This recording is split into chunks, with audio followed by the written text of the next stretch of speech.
This is TOS Television, your digital first Pan-African news network. I'm Adesu Alsi, and this is Africa Now.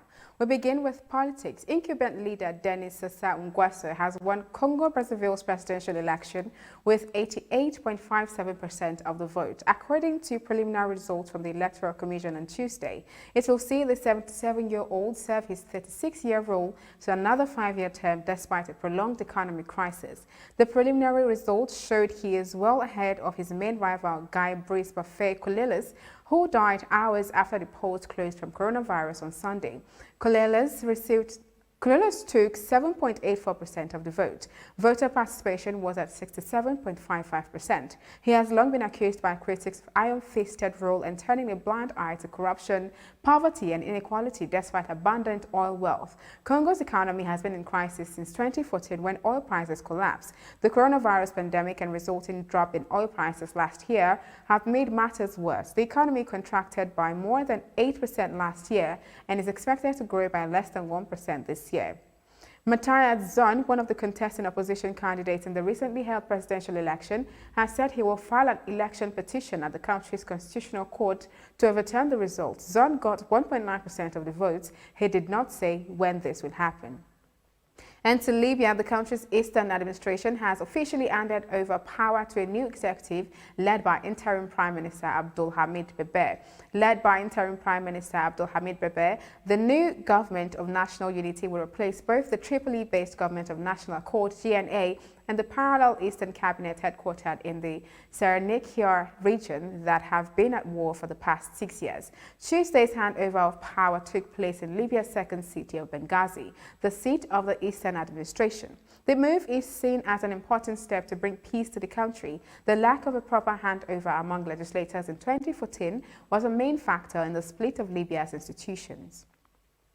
Still on Libya, French President Emmanuel Macron has revealed France will reopen its embassy in the Libyan capital, Tripoli, and its ambassadors will also resume duties next Monday. This was disclosed when Macron received the new president and vice president of the Libyan Presidential Council at the Elysee Palace on Tuesday. He also said France and its allies will ensure that all foreign fighters, particularly those from Russia and Turkey, leave Libya as soon as possible because they are indebted towards Libya and Libyans.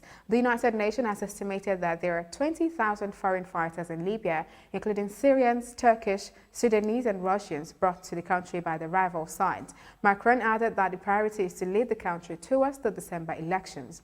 Paris closed its embassy after evacuating some 50 French and British nationals as fighting broke out in Tripoli in July 2014 and based its ambassador in Tunis.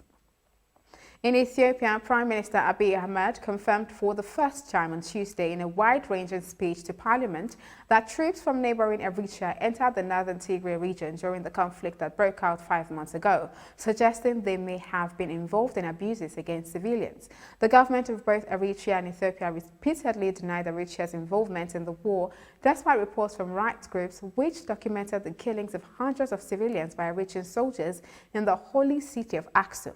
He also acknowledged for the first time that atrocities like rape had been committed during the fighting and promised perpetrators would be punished. Abiy said Eritreans had promised to leave when Ethiopia's military was able to control the border.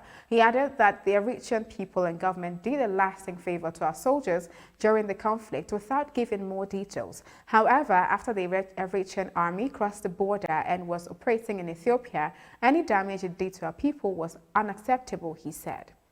An initiative by the United Arab Emirates to mediate in a border dispute with Ethiopia, as well as over a controversial large dam built by Addis Ababa on the Blue Nile River, has been backed by Sudan's transitional cabinet. Sudan's Information Minister Hamza Ballo said on Tuesday the cabinet has supported the proposal for Emirati mediation after it had been studied at the ministry level.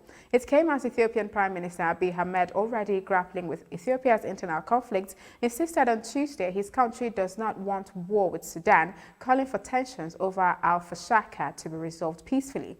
Tensions surrounding the control of farmland at the Al-Fashaka region region on the border have escalated in recent months. Ethiopian farmers have long worked in the fertile border zone, but the agricultural area is also claimed by Sudan. The United Arab Emirates has also offered to mediate on the Grand Ethiopian Renaissance Dam, a hydroelectric mega project that Egypt and Sudan say threatens their vital water supplies. Ethiopia says the project is essential for its electrification and development, but Egypt, which relies on the Nile for the vast majority of its fresh water needs, see the dam as an existential threat, while Sudan fears its own dams will be harmed if no agreement is reached. In recent months, Sudan has sent troops into Al-Fashaka, a move deplored by Ethiopia as an invasion. A string of deadly clashes followed, with both sides trading accusations of violence and territorial violations. This is your Digital Affairs Pan-African News Television, TOS Television. You're watching Africa Now. More stories from the continent after the break. Do stay tuned.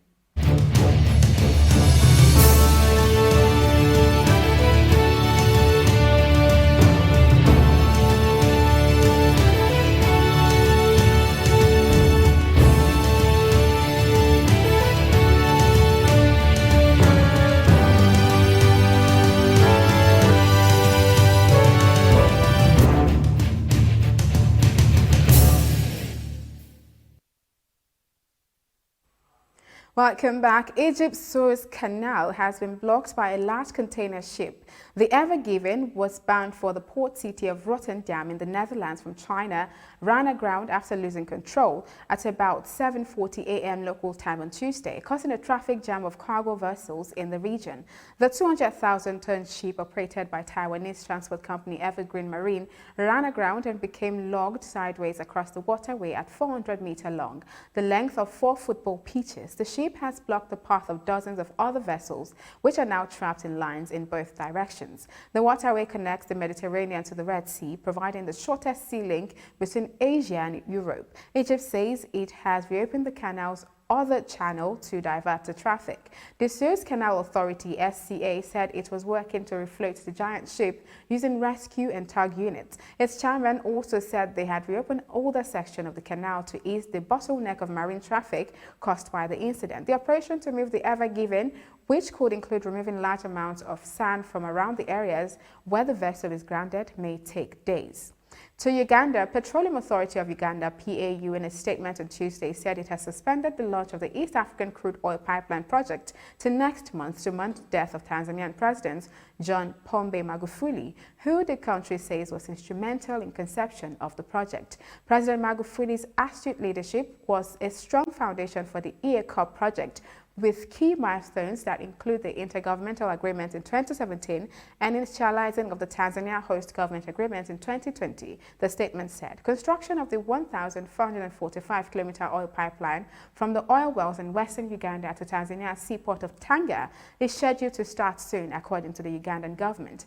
The $3.55 billion pipeline will be the longest electrically heated pipeline in the world. It is heated because of the waxy nature of Uganda's oil. Uganda has so far discovered over 6.5 billion barrels of oil.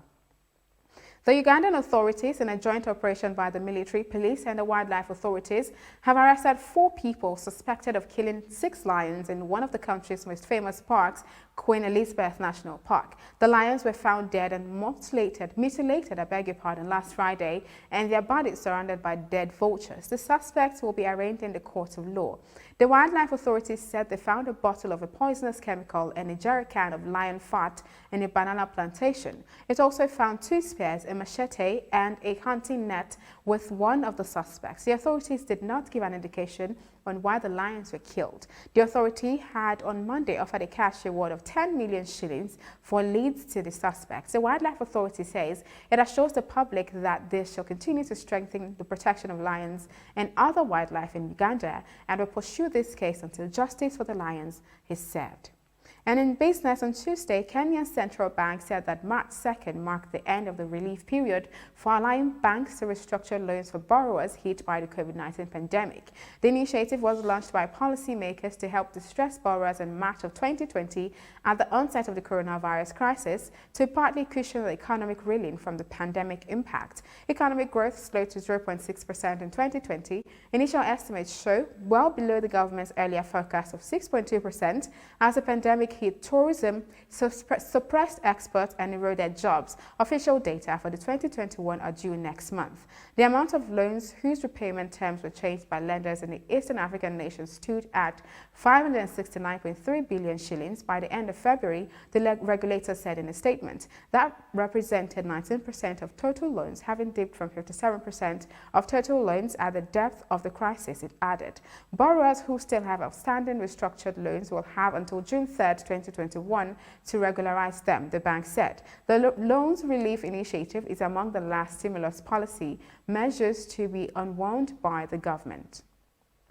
And that is Africa Now. For more updates, do visit our website at www.tostvnetwork.com. Do also follow and like our social media handles on Facebook, Twitter and Instagram. And remember to subscribe on YouTube. Do stay with us and enjoy more programs on TOS Television Network. I'm Adesiwa Osuyi. Thank you for watching.